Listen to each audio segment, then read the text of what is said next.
Hello, hi everyone. Just getting started right now. We'll give it 1 or 2 minutes for everyone to join. I still see people joining. We're not in the thousands yet. We have a bit more to go, but I'm glad to see people from all over the world. I thought we only had fans in Eastern Europe, and it's good that we don't. I mean, I'm sure I see some English names, and I'm sure I see some African names, maybe. Yeah. It is an international event, international importance, right, Delia? Yep, that's awesome. And we are super happy that you guys are here. So welcome and hello. Yes, welcome everyone. Hello, I am Alex. You probably all know me because these kinds of things generally attract friends, family, mostly. No, I'm kidding. I'm Alex. I do marketing. I do growth marketing with Promocrat. We're a growth marketing agency based in Eastern Europe. Work a lot with startups, scale-ups, B2B, B2C, and the works. But I'll tell you what we'll be talking about today. But we have a special guest with us today. We have Delia, which has more experience in her field than we will ever have in ours because she's been doing what she's doing for 18 years now in customer facing departments, and she's most recognized as a leader in customer success. So it's good to have you, Delia, here with us. Welcome. Thank you. Thank you so much, Alex. I'm so happy to be here. Thank you for having me. It's a lovely presence, and our brainstormings before this have also been really cool about how we got to do this event. Yes. And I like a lot of things about today. I won't spoil all the surprises, but one of the things that I like, and I had a good laugh when I first saw it, is like this cover photo. It like has I don't know what ages you guys have in the webinar, and I'm sure they're very diverse, but it gave me, when I first saw it, the young and the restless vibes when I saw it like this. And I, I hope you can take that with you while moving forward, because it will be a webinar for the young and the restless. And I hope that it will be fun and informative on all fronts for everyone. It will be kind of about the topic of customer facing actions that we do take across the customer lifecycle. And it will be garnered towards B2B mostly. We know that customer lifecycle might sound like a niche topic, but it's actually a very complex topic. And basically, what we'll be doing today will be dissecting the customer lifecycle for B2B on all key phases and looking at key actions that marketing, sales, customer success take across the customer lifecycle. It does have an important role in what we do day to day. So I told you we are strong advocates of growth, not only growth marketing, but growth as a business function. And this is part of our daily practice and what we're building in Promocrat. But one of our key ideas about growth is that it stands in this 9 dimensions or 9 growth pillars. And one of them, one of the most important, is having this full funnel perspective. And when we talk about this full funnel perspective, generally there's a traditional thinking, especially when it comes to us marketers, there's this thinking that marketing has to handle the top of the funnel mostly and is responsible for that part, like awareness acquisition. And that's what agencies generally are tasked to do. And the other stuff, leave it to sales, leave it to customer success. Whatever happens after we acquire a customer, leave it to the other departments. And we've seen this a lot in action, and we've even had a lot of challenges from scale ups and big companies tasking us to do awareness acquisition. We did it great, but we realized that we have a leaky bucket.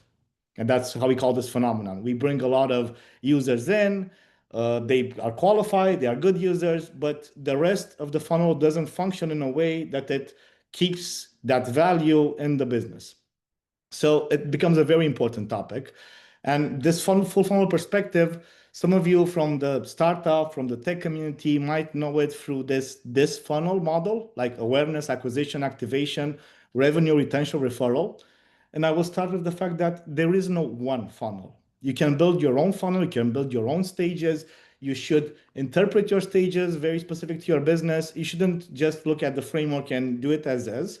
But this is a good starting point for SaaS in general. It's a good way to look at the funnel. And it's been popularized, probably you know it, that it's like the pirate metrics funnel. I don't know if it's familiar, but it's because you have these acronyms that are AAA, RRR. We even thought about calling today's call like webinar, like this. But this is not the only funnel. And we even discussed and brainstormed with Delia, with the team, on how we should do the funnel today for B2Bs. And we ended up with this funnel. It's lightly adapted, and there are two new things. I think there's adoption between activation and revenue as a funnel stage. And we also discussed churn factors, what you should be looking like at as a B2B business when it comes to churn, because it's also an important part of the funnel. And today we'll look kind of through certain dimensions at this funnel. So it's basically full funnel deep dive. It's like a dissection of this funnel. We'll take each funnel stage and discuss what actions does a customer take on the customer journey on the funnel. What actions can the company take in its customer-facing department in marketing, product, sales, customer success to actually support the user journey and advance them in a healthy way. We'll also mention metrics and key metrics on each funnel stage, but dissecting 8 funnel stages will be kind of a challenge for us too in the time we have. We'll have a timer on it. And very importantly, know that this is kind of, we had brainstormings before this. We discussed about what we'll be going to do. But if for live comedy, stand-up is the scripted version, in our webinar space, this will be an improv. So I hope we can pull it off. I'm sure I'm in the perfect company to do so because we did the exercise a couple of times before. But we will not be by ourselves. We expect help from the audience. Please feel free to look at it as a brainstorming for you too. Me and Delia will be opening up a Figma board and looking at some things we preset there. But if you have any ideas of actions you take on the customer funnel on each stages we're talking about, feel free to write in the chat. And also use the Q&A to leave questions for us that we'll answer most probably at the end of the webinar. Hope it makes sense. Hope it was clear. It will be more clear when you see the Figma. Delia, are we ready for this? Absolutely. Great. Cool. So we did a fig jam here. It's like this table where we took that B2B SaaS funnel. We put the stages in: awareness, acquisition, activation, adoption, retention, revenue, referral, and exit and churn factors. And basically, we will be addressing each funnel stage. And for each funnel stage, slight introduction. You will see the key metrics. We put them here just for informative purposes. We won't say a lot on them. We'll discuss what the user does in this funnel stage, and we'll brainstorm on what are the marketing touch points for the funnel stage. Cool. If that makes sense, I will also use FigJam's amazing timer feature, so we make sure that we're always on time. And we'll start with the one that I consider an example because it's super easy to grasp, and that is awareness. And then the awareness phase is where the user most likely finds out about us and actually does their initial research about us. So in a B2B funnel stage, we could have those, let's say, awareness, research consideration. We put them all under awareness in general in the tech area. And I think the key metric here is impressions that we generate with our users, but of course, it's also the website visits, and it's also other things related to website engagement. We all consider them part of awareness phase, and you should dissect this even more if it's needed. But basically, what the user does in the awareness phase, they might see an ad about our company. They might have an initial connection with the company. They might see it online, offline, by referral, by word of mouth. They will visit the website. They will research competition. They will hear about our company conversation, and they will basically understand what our company does. So, now comes the brainstorming part. What do we do as marketers, as salespeople to impact awareness? And awareness should be the practice session, let's say, because it should be pretty easy. I'll start putting one. I think PR is one of the main ones. Pretty self-service, pretty obvious. Social media, of course, advertising. I would say that peer review platforms is somewhere that for a lot of B2Bs is very important, like presence on G2, Gartner, Capterra. Delia, I think you're also in the Figma, right? Yeah, on it. Whenever you want to, feel free to jump in. And of course, audience, we will handle this, but if you have any ideas, we would love your participation. So the chat is open, guys, so feel free. Yeah. We invite you. Yeah, what I would add here, for example, maybe the part of the content marketing. I think that would be Definitely a good point. And maybe from the referral perspective, maybe referral programs. Referral programs do impact. The referral program itself is not only a funnel stage, it impacts a lot of the, let's say, other funnel stages. Yes. I would definitely, in relation to referral program, I would definitely put influencers and business influencers. Specifically, I think is underused for awareness in B2B, from what we know. What does sales do in awareness phase? How does sales generate awareness? Well, from my perspective, in this case, it's really important. So as a first idea, it's really important for marketing and sales, and of course, customer success to be aligned with the message that is being transmitted to the public, right, to the audience. So from this perspective, I think that sales can definitely support the marketing team with I don't know, maybe some negotiations here and there from this perspective, maybe referral. So definitely it has to be like a teamwork. Even in this stage, it has to be a teamwork.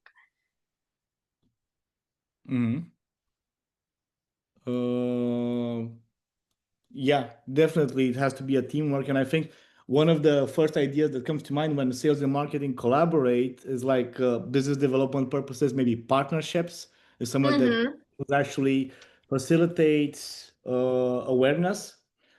And even, I would say, even doing like case studies with clients, of course, it impacts other funnels.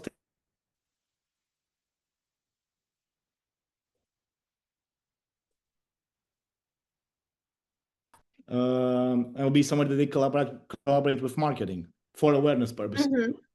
Yeah, and this is also something that impacts customer success as well, because customer success is directly connected to the customer all the time, and they can also use all sorts of feedback from the customer, testimonials, case studies, success stories, and so on and so forth. So yeah. I will put here, like we also had in the Q&A, we had the idea of business review, and I will definitely put it here like testimonial, because it's something that sales sources and does with marketing. And I will put one that I think is very important: trade shows, physical events, conferences, networking. These all contribute to awareness too. And while I'm on offline, and then I'll move to online. Of course, there are like multiple others. I do see in the Q&A some points chat is disabled, so maybe exactly. Maybe they can enable chat if we can't, we can use the Q&A till the end. I will also add, we touched on physical world, that out of home advertising. So OOH is out of home, like physical banner displays, There's also big media like TV, radio. There's also news, blogging, let's say more in the blogging sense. And I will put one that I love a lot here that generates call awareness, guerrilla marketing. And mostly you do it for awareness, even though it does have some activation purposes. Nice. And our timer is up. This was mostly our, let's say, practice session, but we will, which team? Yeah, we're trying, but we'll try to keep up. Marketing is more like the green ones, and sales, customer success would be more like the pink ones because Delia is a pink-minded professional. It doesn't matter all the other. There will be a lot where we collaborate, and yeah, we had a very good recommendation right now, like communities. And I'll put them in marketing, community marketing, and I will also highlight with another color what we got from users. I will put testimonials and community marketing with blue because these are what we got from the chat. Community marketing, startups, niche groups, definitely. Cool.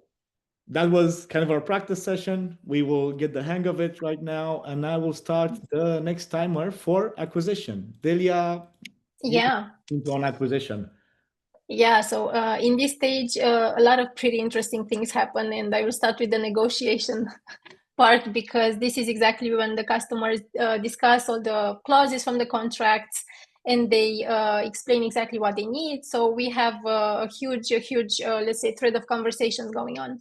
And some other activities are, of course, for where it's the case, to have free trials, schedule a demo, and even at some point, moving forward, set up accounts, signing up, and of course, all the other small, let's say, actions needed, such as validating account and email.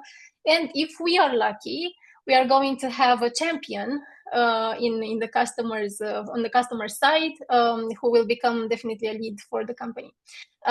So pretty much these are the actions for the key user. If you guys have any other ideas, go ahead. We will be happy to update the list. So for the key metrics perspective, I think that first of all, signups, right? This is really important to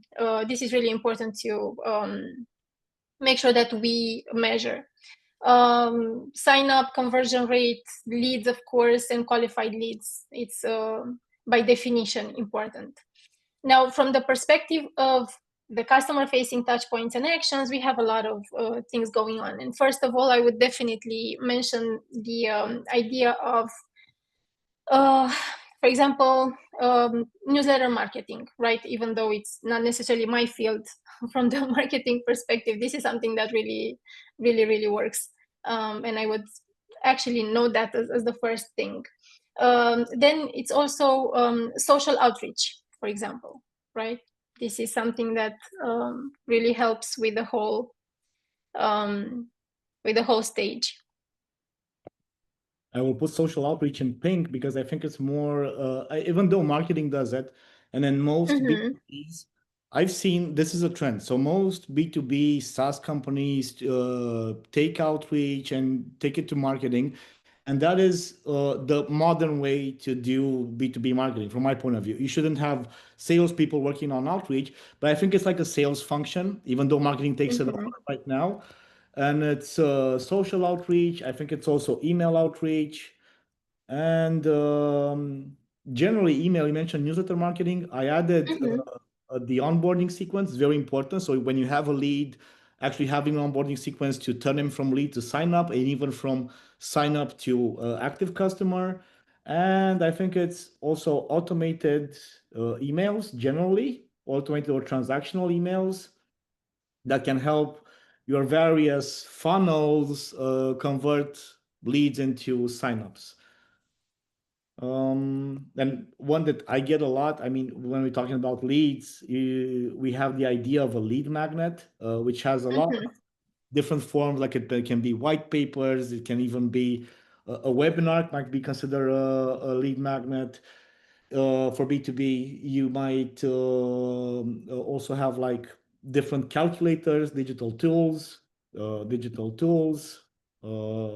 collect leads, or let's say digital value added tools like calculators or various other instruments that are interactive and get you a lead. Webinars, for example. That's Yeah. another thing here. Oh, you already put it. Sorry. Okay. Ads, maybe. Ads, of course. I mean, everyone, when they talk about acquisition, they expect advertising, right? Advertising. And I would even separate this because you do social ads where you have like a lot of lead gen components. And I will even put that lead gen social ads because they are very specific. You even have like document download ads right now. So it's not just you take it to the landing page and they convert there, but you have this too. And I would even put, of course, search ads is very important. And I would put social and display ads together because that's kind of the field they are in. Of course, I would also add for acquisition, I would add community actions and partnerships because you might have a lot of community engagements that generate signups. Like you would even have maybe giveaways, promos. You said you have like the free trial. You can do a lot of this stuff in the acquisition phase. Anything Cool. else comes into mind for you?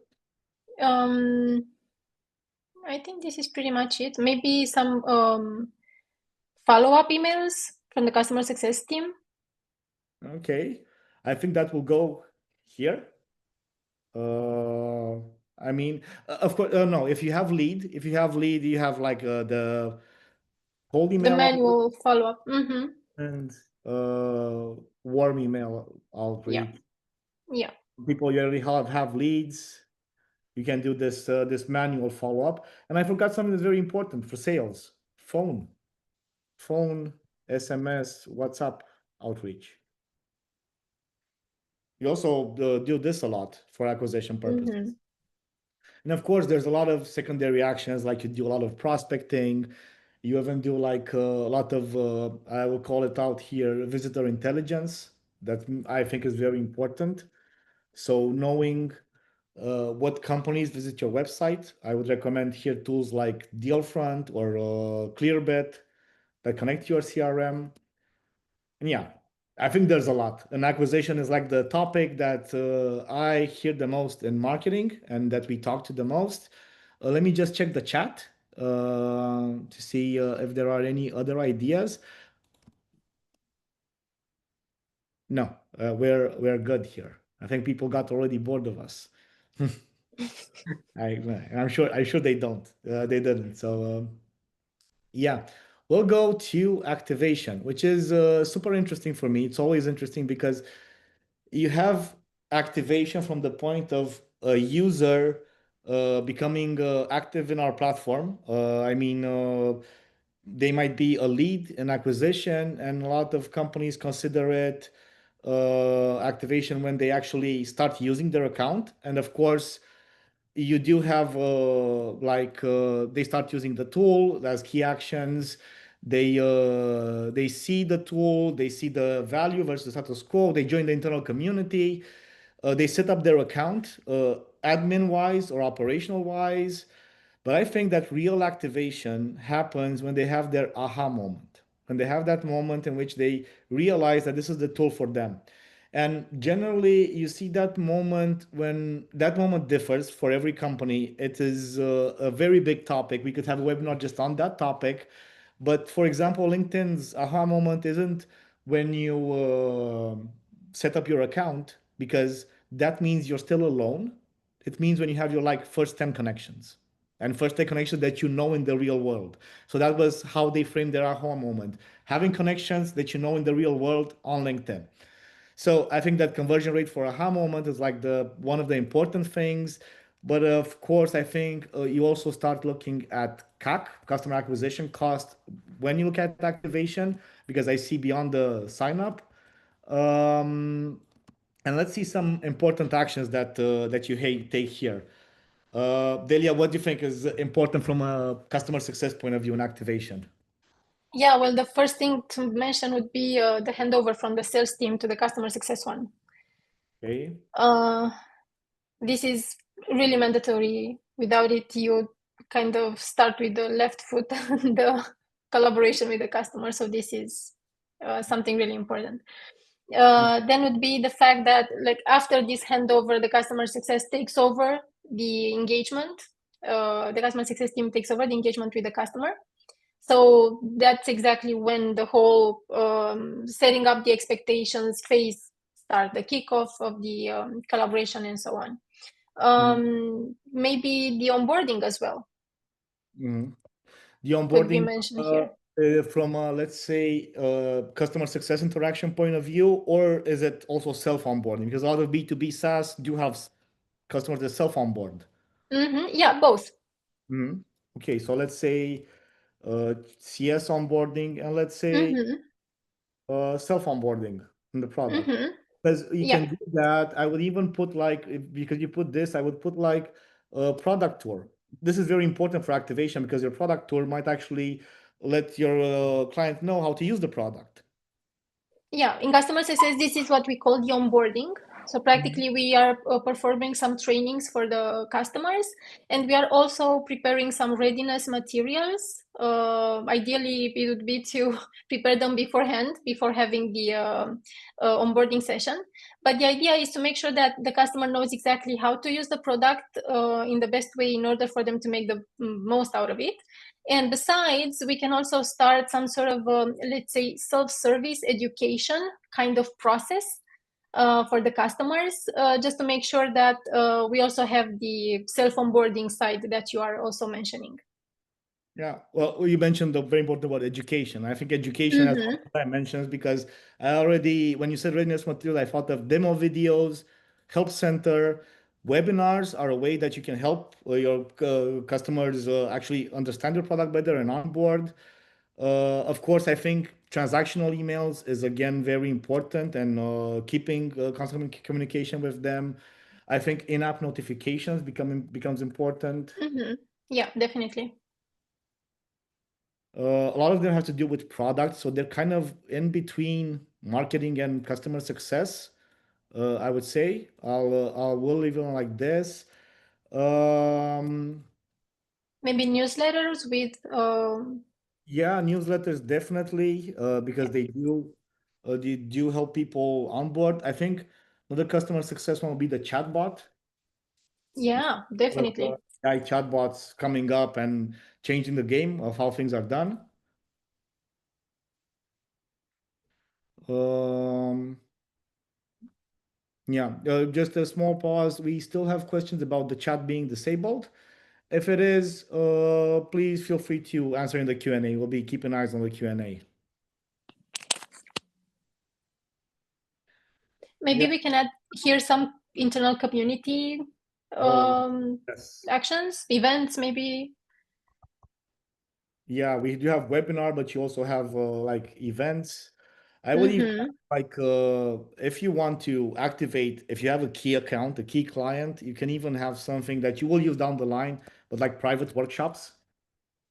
Like if you want to really activate a client that you see is a big client, they're not using the product, they didn't reach their aha moment, maybe having an invitation for a private workshop or demo with them would actually help them convert.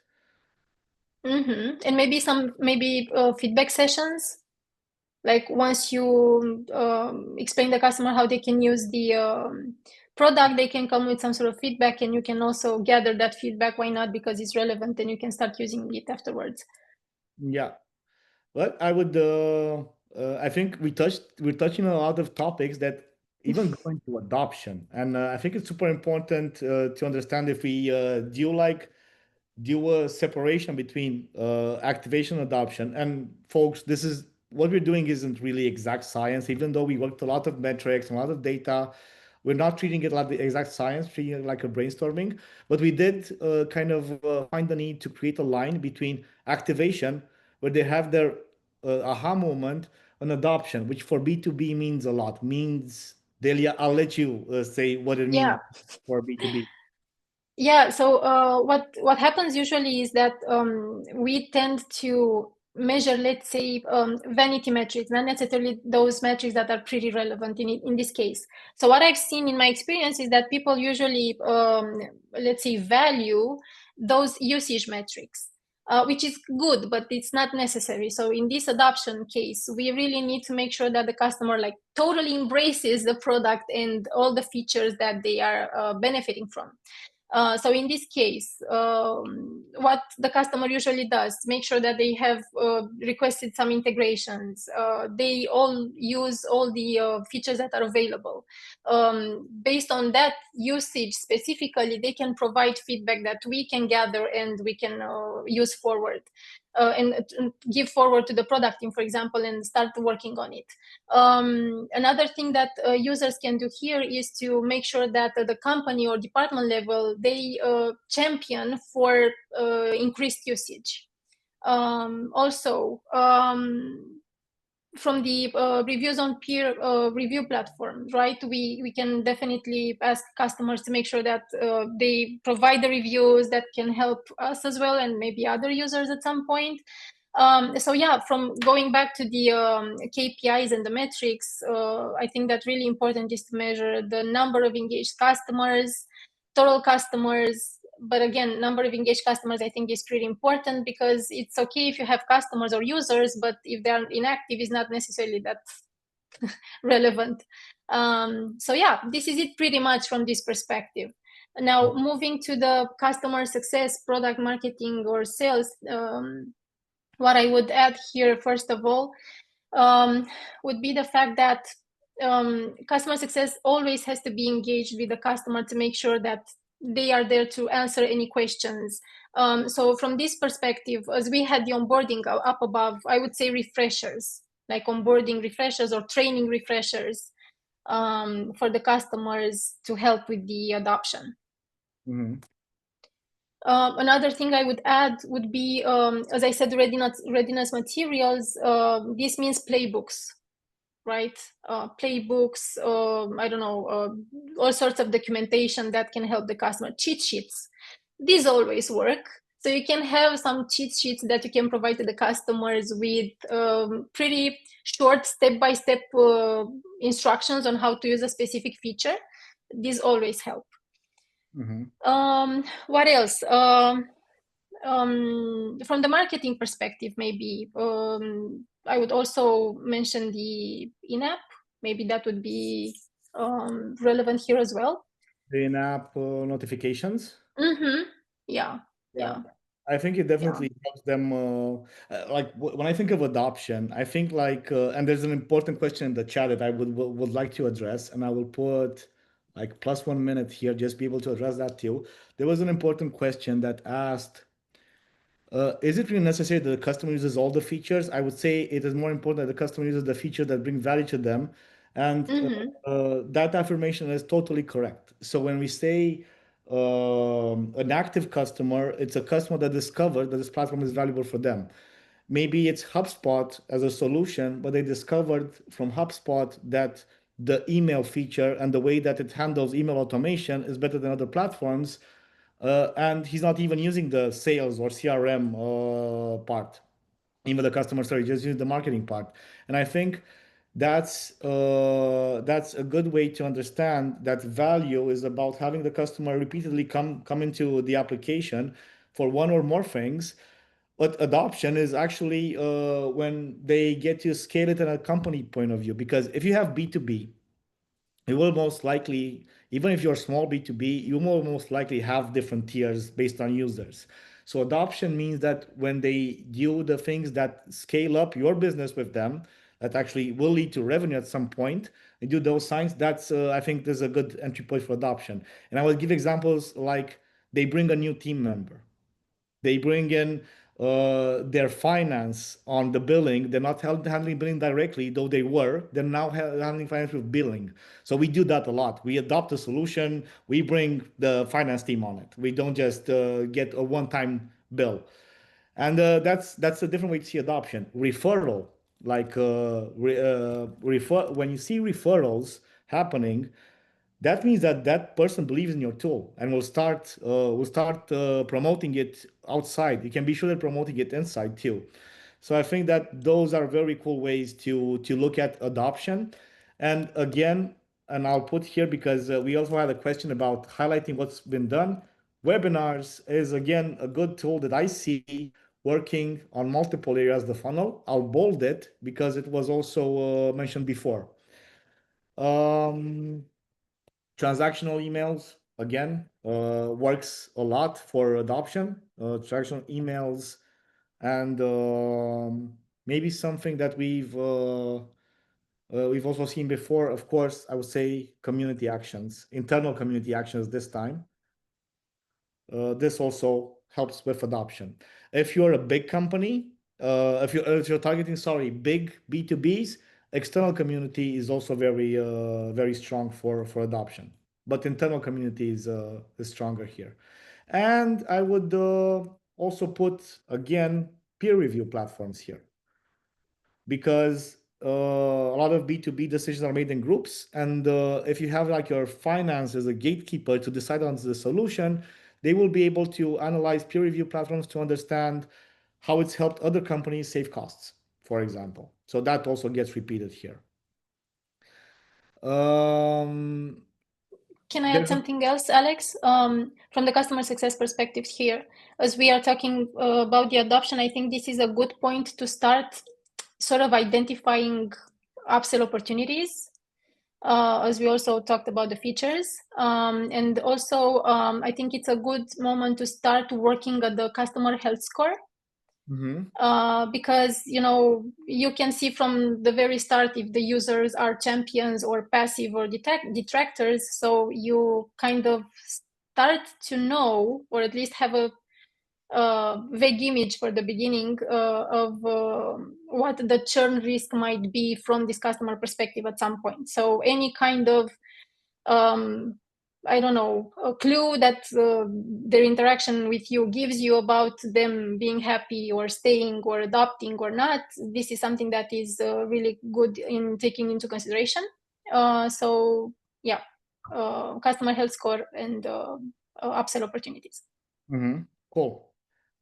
I'll start the timer for our next one. I also put in here that they as an action, they signal upsell opportunities. I think it's super important to track that in adoption.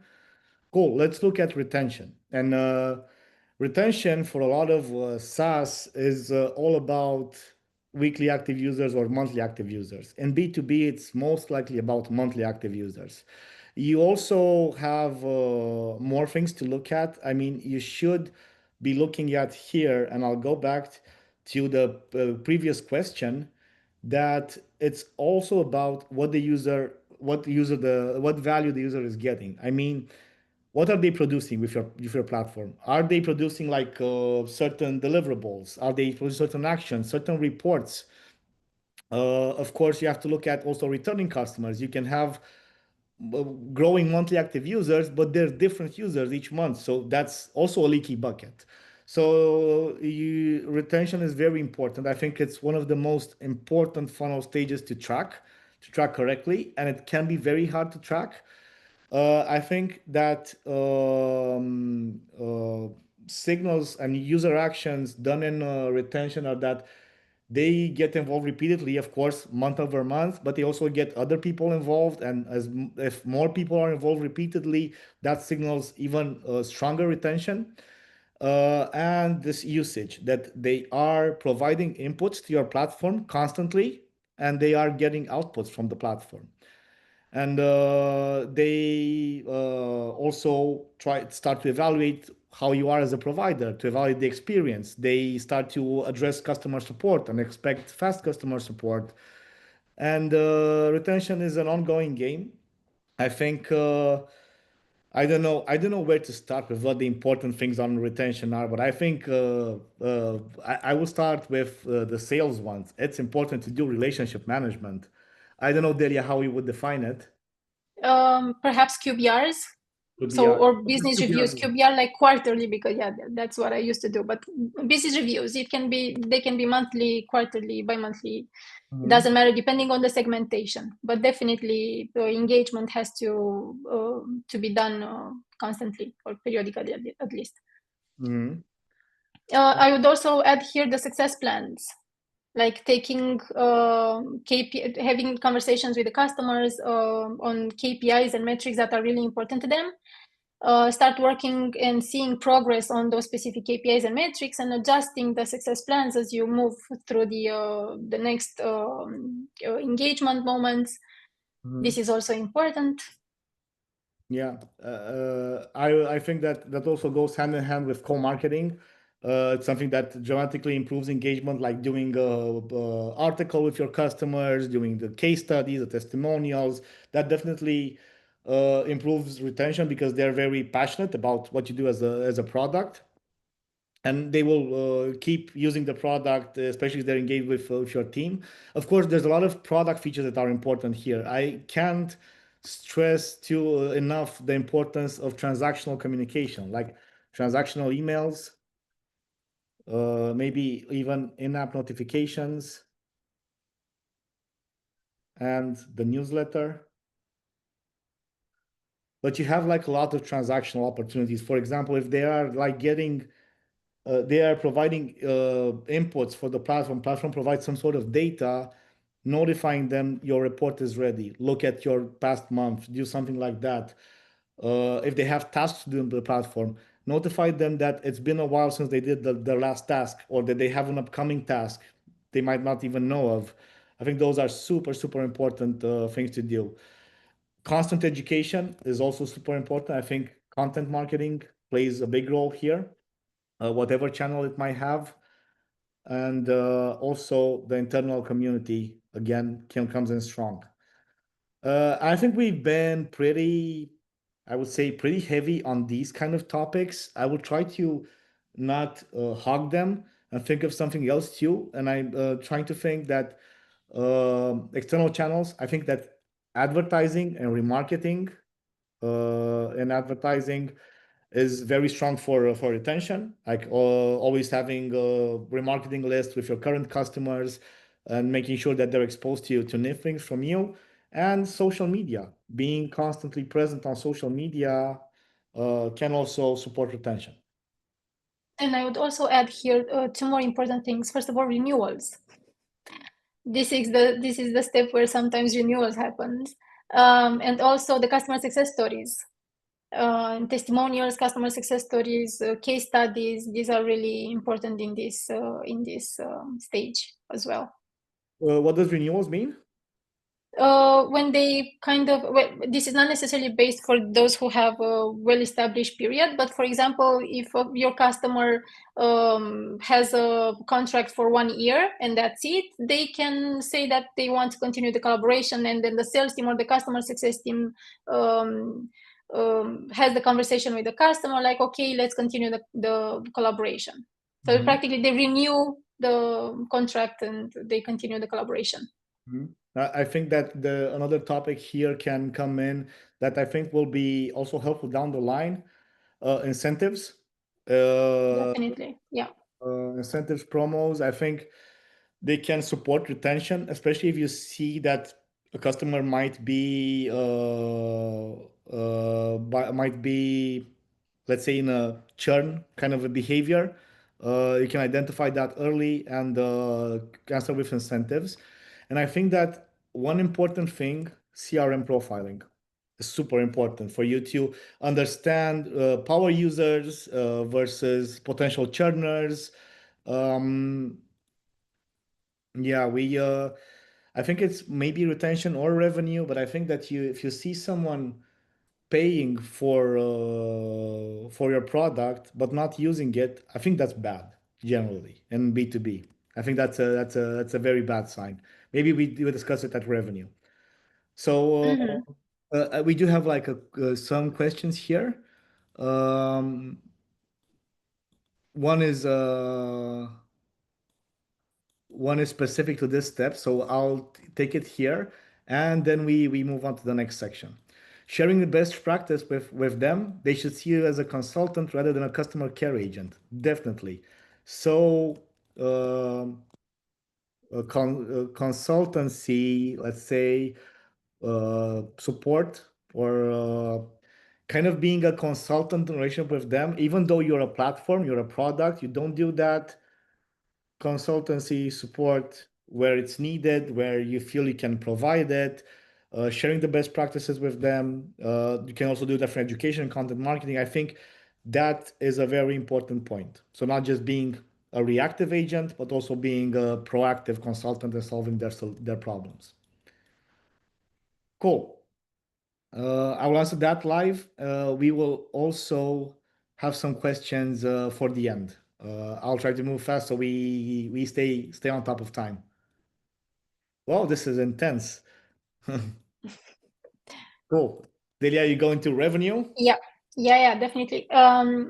So from the revenue perspective, I will start directly with the KPIs because these sometimes tend to be the North Star metric maybe for some businesses, the monthly recurrent revenue, annual recurrent revenue. Another KPI that is sometimes overlooked is the customer lifetime value, which is again really important. Return on investment, which is I mean everybody is looking for that. Revenue per customer, and all those metrics that are relevant indeed. Now, what the users do.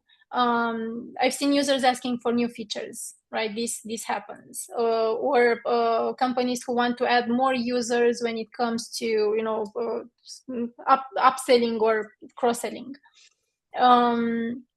So we can see increased usage, and sometimes indeed the plan limits are being reached. So you have to upsell and cross-sell, and now we move to the customer success or sales or marketing side. And indeed, we have here upsells, cross-sells, and even upgrades, depending on the case. Okay. Go ahead. Oh, you go. No, what I wanted to say is a best practice. Sometimes, or at least there are companies who do the upsell, cross-sells, and upgrades via the sales team, or not necessarily. Maybe the customers can do that alone. But my recommendation is going back to the consultancy support. Customer success is an advisor, right, for the customer. So sometimes it's really needed for the customer success team to just keep their advisor role, not necessarily moving into the sales side. Although it's a best practice as well for the customer success to do those upsells and cross-sells and upgrades, to have those conversations with the customer. So the thing is that it's not necessarily a standard recipe. Success can be done differently. Just try and see what works for you and your company, but make sure that you take advantage of any opportunity that you have for the upsell and cross-sell and upgrade. Right. That was it. Go ahead, Alex. I will add here, I think most of them are not new, but I think that, and this is more pink, what I added, identify the unused features. I think it's super important to do in your CRM and on the product side, especially with customers that have the potential to use those features. A lot of customers will not even know that they exist or that you are doing those stuff and you can solve that for them. And having this consultancy support advisory that we talked about, even proposing like private workshops for discovery purposes, for improvement purposes. And we also have referrals here. Yeah. I think the referral program, of course, can be a big revenue generator. And I'm thinking both referral program and also maybe I don't know, even doing like co-sales, like going for customers together with a common offering. I've seen that a lot, and in like platform with client that's also maybe I know I've seen this example in the agency world. There's the platform with the agency going to pitch a client to do something together to optimize a process. We've seen it a lot in like platform as a service rather than software as a service, but it's still viable to do that co-sales. And of course, co-marketing programs, I think, are super strong. I would even put like limited time offers. I always fall for this. I mean, if someone comes and tells me, hey, if you add this new feature, we will give it to you for free. And after 6 months, it's $6. I always take it and I will always forget about the 6 months, $6, and I'll always get paid for them. But I also, a lot of time, I end up using features that I wouldn't have else thought about. For example, FigJam. FigJam was, I think, exactly like that proposed to us by Figma.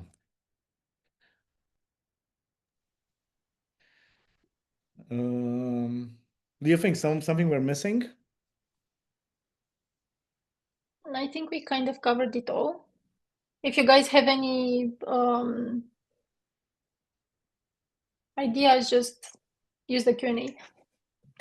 Yeah, we also had a question. We have 2 questions to answer in the Q&A, of course, but we got an interesting comment to export the Figma board. And of course we will. We will export the Figma board afterwards. Cool. Let's see, referral, which is an interesting one. It's the odd one of the funnel stages. A lot of people don't even see it as a funnel stage because it's acquisition in a way, but it's kind of different.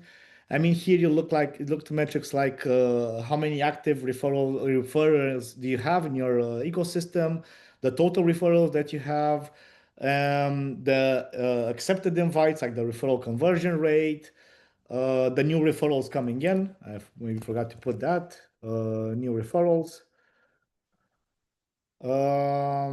Like the acquisition due by referrals, and also looking like performance metrics like how many invites are they're being sent, how many clicks are happening, if you have that tracking available. And generally, the actions the user takes in the referral side is, of course, they become an ambassador for you, right? They become a brand advocate, a company ambassador. They share publicly that they have had success with you.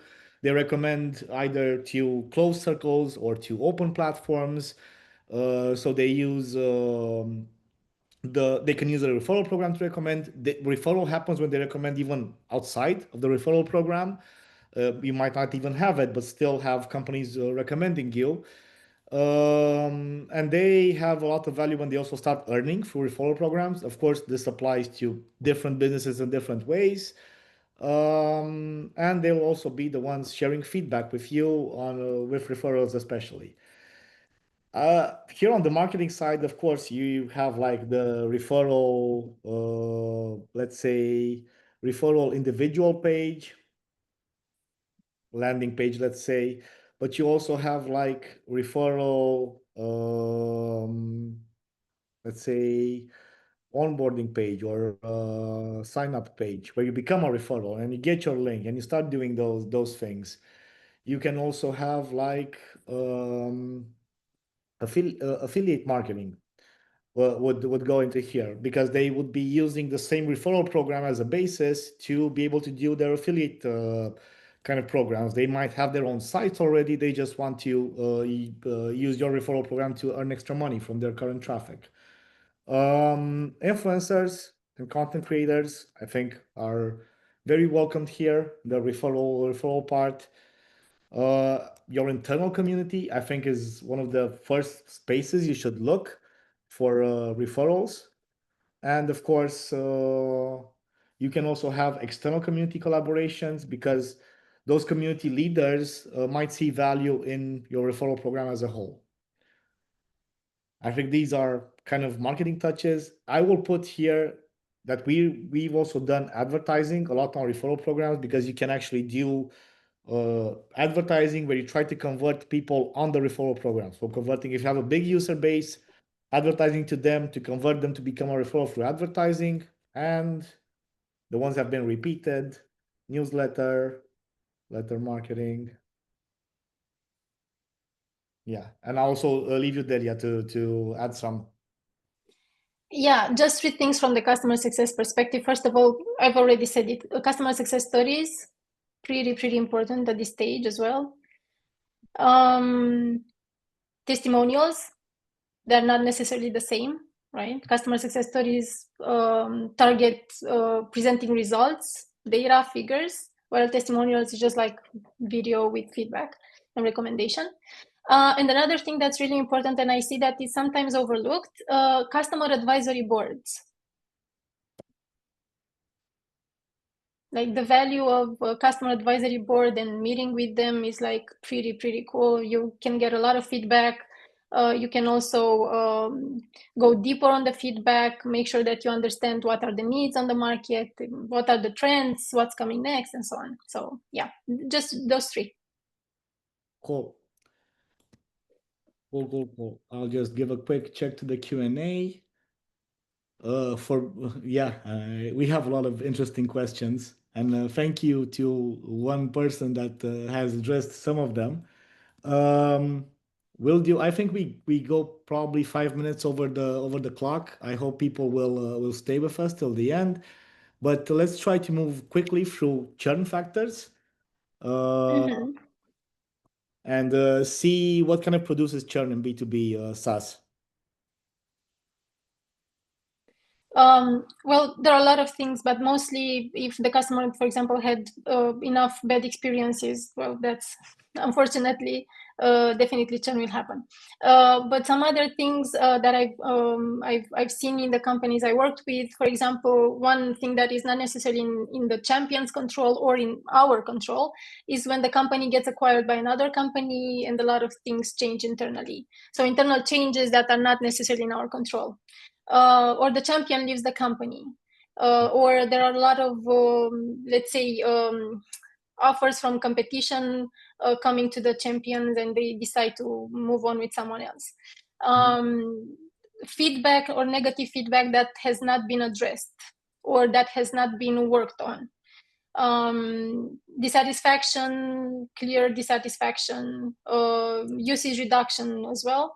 And well, like the churn when where the customer just leaves the collaboration without saying nothing, like gaslighting.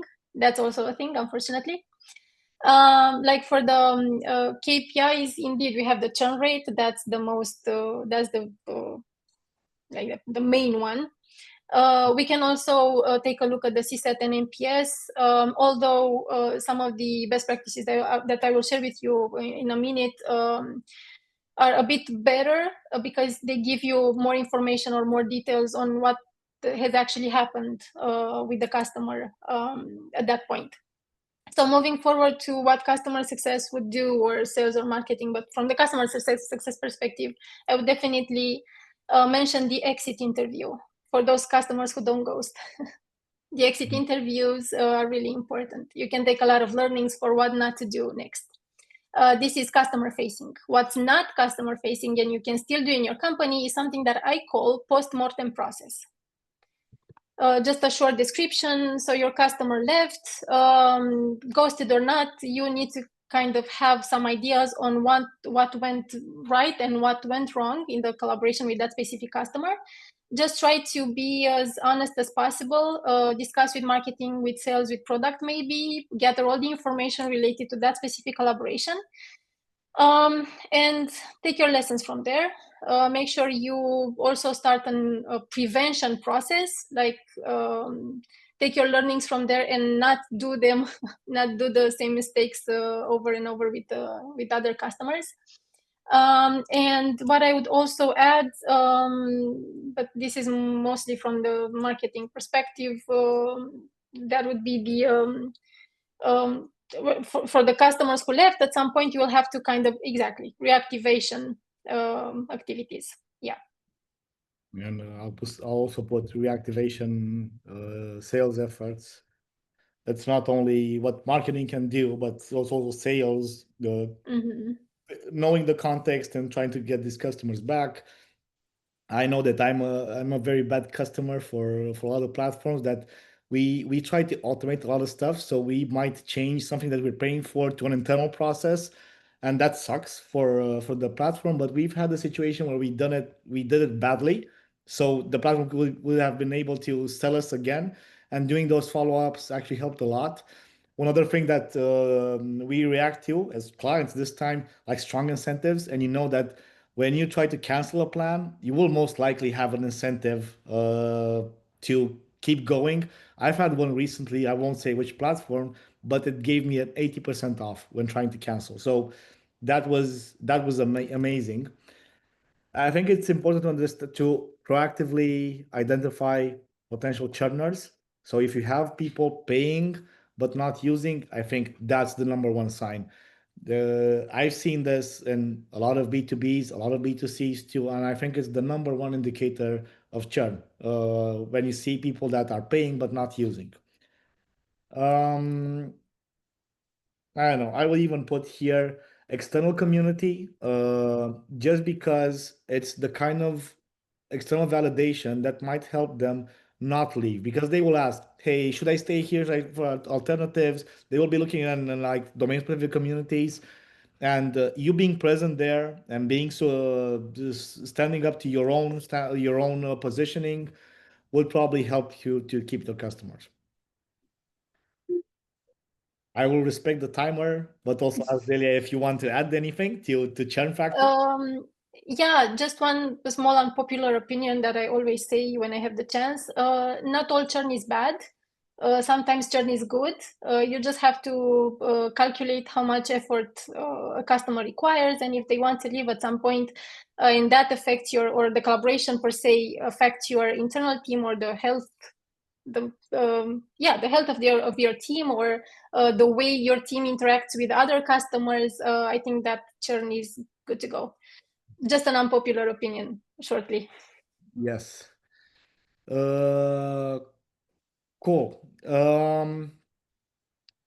We'll try to see what we still have open as questions. I saw that Delia, you shared. Wow, this actually looks cool. This looks like a very colorful diagram. Yeah. Probably we'll recolor this area a bit so it doesn't get confusing on key user actions because this was me and Delia's input from our last brainstorming. But this is what we did live, and I think it looks really cool. We might add things to it. We might keep it as a lead magnet for new people too. We'll see. But just to answer the last two questions in our chat, what happens when you have in-app interactions and people don't use them, like tutorials or polls? How do you go about it? I have my answer, but I don't know, Delia, if you want to go for it. Go ahead. My answer would be customer interviews or user interviews. Go and talk to them and find out what's the actual problem with the product. I wouldn't assume there's a problem with the onboarding flow, and they're not clicking on it. There's a problem with the product, and or with your product market fit. Maybe it's people that just want to skip through that stuff and understand if that's the solution that they're using. And if they skipped through all that stuff and they're not using it, then you have to talk to them to understand why. That would be my view. So customer interviews, especially with these people, and also try out with other people from your ICP. Understand if there's a product market fit problem or not. That's what I would do. Of course, there's a harder answer. Try tweaking it until you find something that works. But usually, if people skip through something that you consider important, they don't find it important. So you have to have that conversation with them. For B2B product, that last question, for B2B products that are not trendy, how can you keep the community active? Very interesting question. And we have like a lot of, I would say, deep community that you don't even believe how niche they are. Like uh, working in some industries, we have clients in some industry that only have like 7 clients in the whole world. So there's seven companies that are their clients, and how do you stay active? And I think it depends how you look at community, because community can manifest itself in many areas. It can be a defined space like a WhatsApp group, or it can be Facebook group, or a Discord chat, Slack, or it can be just people in your newsletter that expect news from you and things from you, or it can just be your circle, your circle of leads, your ecosystem circle. And the best way to keep that active is to be present in that circle where they're present, first of all, and number two, also trying to build activities directly with them. So maybe trying to do a dinner with your clients. Maybe trying to engage them at a event, engage them in a panel, do content with them. I mean, do high touch activities with them. That's the way to keep them active. I would even suggest workshops, webinars, but generally high touch activities. That's the way to keep them active. If it's not a very trendy community. And I remember the story that we were also with one of our partners in a, let's say, dying community of it was like not dying, but it got changed a lot. It was a technical community. The technology got changed a lot. It was losing popularity, and the client uh, gained a lot in business by keeping that community alive because it wasn't trendy. They were the brand saying, we're very cool, we should be trendy, we do amazing stuff, let's meet, let's talk about the stuff we're building. And it kind of worked a lot in their favor, even though the community was going down. And I think I can say it was .NET Nuke. And whoever is in the community and is technical might know what .NET Nuke is and its history, but it's had a rough downturn. And being the one that says, "Hey, we're doing cool stuff still here, even though a lot of people are leaving," I think it's a good position to be in. Cool. We are 6 minutes over, but I think we answered all the questions. Yep. I'm super happy and grateful. I didn't look at all at the participants list until now. But all I can say is that we have just two less people than we had when we started in our peak 5 minutes. So thank you everyone for staying overtime with us. I hope that our improv session went well. I don't know, Delia, how do you feel about it? Well, I was a bit nervous at the beginning, but I think it went well. I hope you guys enjoyed it and you've taken some insights that might help you on your journey, on your path. Feel free to provide any feedback on LinkedIn, maybe if you have, or any questions you might have additional to what we presented. Reach out on LinkedIn. And thank you again for joining and for staying with us until now. Yes. Thank you. We'll follow up with recording and slides, but slides are not that useful, but with the board, the FigJam board. See you, Thank everyone. you. Great day. Bye. Bye.